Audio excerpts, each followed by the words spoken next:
Demon in White.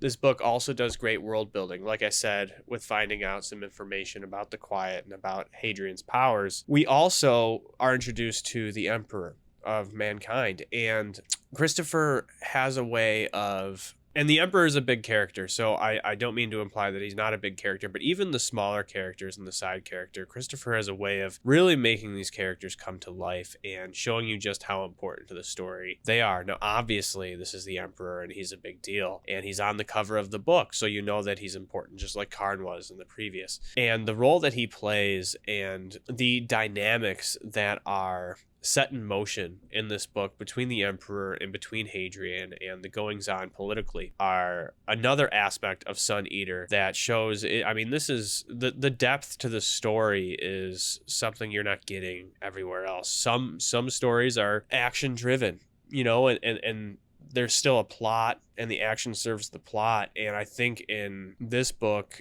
in this series, not so much this book action kind of comes more forward, but in this series there's just so many pieces of a story that are important. Nothing really feels lesser than the next item, but I digress. So the Emperor, another fantastic character that we're introduced to, and with the Emperor comes the Emperor's children, and there are quite a number of them to secure the line, of course. The importance of some of those children, we keep this bit spoiler free, so I'm not even going to name names. And the relationship that develops or is alluded to between any of those children and Hadrian, and how that goes on, just to add an extra dimension to everything that goes forward when any of those characters are around. And this book has a very heartfelt, emotional impact that some of the other ones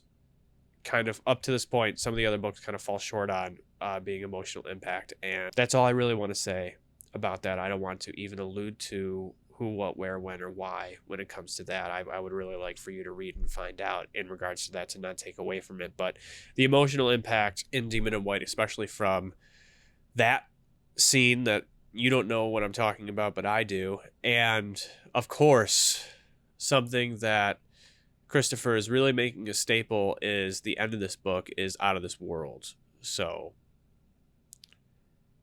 absolutely fantastic. The first two books, you could say, we were learning about Hadrian and watching him turn into the half-mortal.